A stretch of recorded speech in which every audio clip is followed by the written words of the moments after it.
아침 식사 하셨습니까? 아침밥이 보약이라는 말이 있지만 국내 성인 가운데 주 5일 이상 아침 식사를 하는 비율은 50%가량이라고 합니다. 둘 중 한 명은 아침밥을 먹지 않는다는 건데요. 중국인은 우리와 달리 아침을 잘 챙겨 먹는 편입니다. 집에서 직접 준비하는 대신 출근길에 포장해서 회사에 가서 아침을 먹는 것이 일반적입니다. 출근하지 않아도 밖에서 아침거리를 사와서 먹는 사람도 많습니다. 이런 중국에서 최근 빵을 아침으로 해결하는 사람들이 늘어나고 있다고 합니다. 그만큼 빵이 중국인의 아침 식사로 자리 잡고 있다는 거죠. 중국의 최신 트렌드와 경제 정보를 전달해드리는 중심잡기. 이번 주 주제는 빵을 비롯한 중국의 베이커리 산업에 대해 알아보겠습니다.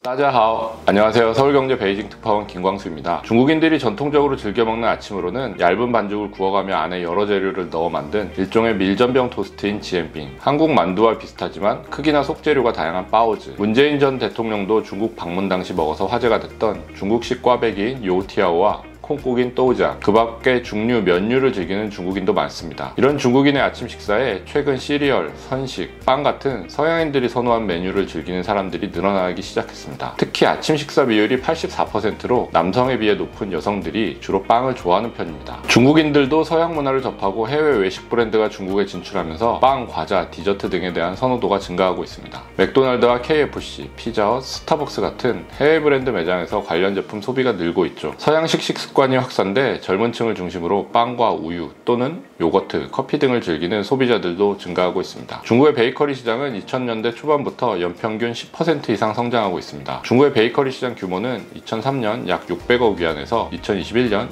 2642억 위안으로 4배 넘게 성장했습니다. 최근 통계를 보면 2018년 1956억 위안에서 2019년 2359억 위안으로 늘어났다가 코로나19 영향으로 2020년 2169억 위안으로 소폭 감소했지만 다시 2021년부터 성장세를 이어가 2023년 3천억 위안을 넘을 것으로 예상됩니다. 글로벌 베이커리 시장이 다소 정체를 보이는 것과 달리 중국은 이제 성장 가속도를 밟기 시작했다고 보면 됩니다. 성장세가 빠른 편이지만 아직 중국의 베이커리 시장은 걸음마 단계라고 보면 됩니다. 2019년 기준 국가별 1인당 베이커리 제품 소비량을 보면 세계 상위권인 멕시코, 이탈리아, 독일 등은 물론 같은 아시아권인 일본, 싱가포르에 비해서도 중국은 한참 적은 7.8kg만을 소비하고 있습니다. 그나마 이것도 급격하게 늘어난 겁니다. 2013년만 해도 중국의 베이커리 식품 1인당 소비량이 5.4kg에 불과했습니다. 7년 만에 44% 정도 늘어난 수치죠. 아무튼 중국의 베이커리 제품 소비량을 보면 그만큼 성장 여력이 높다는 것을 알 수 있습니다. 베이커리 제품 구매 빈도 역시 아직은 늘어날 여지가 큽니다. 통계에 따르면 2021년 베이커리 제품 소비자 중 매일 관련 제품을 구매한 비율은 12.8%였습니다. 이어 주 4회에서 6회가 30.5%, 1회에서 3회가 42.5%로 나타났습니다. 주 1회 이하가 14.2%였습니다. 절반 이상의 응답자가 주 3회 이하로 베이커리 제품을 구매한다고 한 것인데요. 이른바 중독 소비가 점차 형성되고 있는 만큼 시장 규모는 더욱 커질 것이라는 관측입니다. 시장도 점차 고급화될 것으로 보입니다. 중국 소비자들이 베이커리 제품을 구매할 때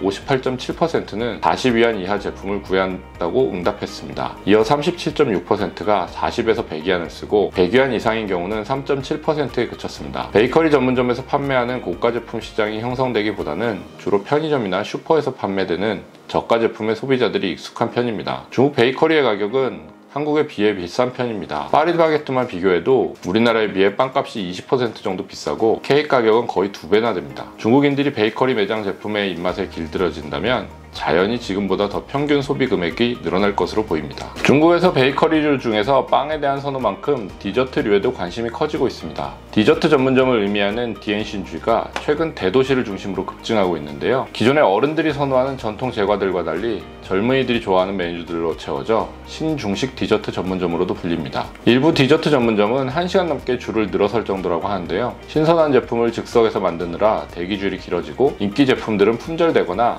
개인당 한두 개로 판매를 제한할 정도입니다. 상하이 후터우지, 정저우 산허빙쥐, 충칭 수슈 디엔신쥐, 텐진 가오 꽁푸 거차오 디엔신, 광저우 스토우 디엔신쥐 등이 지역별 명소가 된 디저트 가게들입니다. 이곳에 다녀오고 디저트를 먹으며 인증샷을 올리는 게 젊은이들에게 유행일 정도라고 합니다. 우리나라 부산의 유명 베이커리인 BNC도 중국 베이징 번화가인 살리툰에 2021년 말 문을 열었는데 늘 길게 줄을 늘어서 미리 물건을 구매해 웃돈을 주고 파는 대리상들까지 생겨났을 정도입니다. 한국계 베이커리도 일찌감치 중국에 진출했습니다. 파리바게뜨가 2004년 상하이에 첫 점포를 냈고 2017년 8월 청두 매장을 오픈해 200호점을 열었습니다. 지금은 매장 수가 300개를 넘었습니다. 작년 9월 상하이시 당국으로부터 4월 상하이 전면 봉쇄 기간에 공장이 폐쇄 제작 연수센터를 활용해 빵을 만들었다는 이유로 우리 돈 1억 원이 넘는 벌금을 부과받았는데요. 당시 만든 빵을 주민들에게 정가로 판매하거나 교민들에게 무료로 나눠줬다는 이유로 오히려 동정론을 받았습니다. 이른바 돈줄이 났을 정도로 파리바게뜨는 중국에서도 인기가 높습니다. 또 다른 한국 브랜드로 CJ그룹의 뚜레쥬르가 있습니다. 2005년 중국에 진출한 뚜레쥬르는 건강함을 앞세워 성장을 이어왔습니다. 하지만 2019년 사모펀드와 합작법인을 설립해서 운영하는 방식으로 중국 사업을 전환했고 2020년 충칭법인, 2021년 광저우 법인을 청산하며 사업이 축소됐습니다. 중국의 베이커리 사업에 돈이 몰리는 것만 봐도 전망이 아주 밝은 편입니다. 중국 베이커리 산업에 투자한 금액이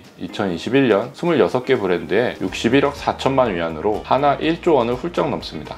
2016년에 3배에 달하는 수치인데 코로나19 영향을 감안하면 대규모 투자로 볼 수 있습니다. 특히 건강을 앞세운 제로 슈거 베이커리, 알레르기 유발 원료를 포함하지 않는 베이커리, 도넛이나 크로아상 전문점 등 기존에 비해 업그레이드 되고 있는 브랜드에 자금이 몰렸습니다. 오븐이나 에어프라이어 보급의 확산으로 냉동 베이커리 제품의 시장도 성장하고 있습니다. 아직까지 중국에서 베이커리류는 간식의 개념이 강하지만 바쁜 현대사회의 편리함을 추구하게 되면서 아침을 중심으로 빵류가 자리 잡듯이 점차 식사 메뉴로도 베이커리류의 활용도는 높아질 것으로 보입니다. 특히 커피를 즐기는 중국인들이 늘어나면서 카페에서 즐기는 디저트나 식사 대용 제품도 지금보다 늘어나겠죠. 아직은 초기 단계인 만큼 한국 기업들의 진출이 활발해지길 기대해봅니다. 중국의 베이커리 시장에 대해 알아본 이번 주 중심 잡기는 여기까지입니다. 다음 주에 더 좋은 소식으로 찾아뵙겠습니다. 시아쪼 찌엔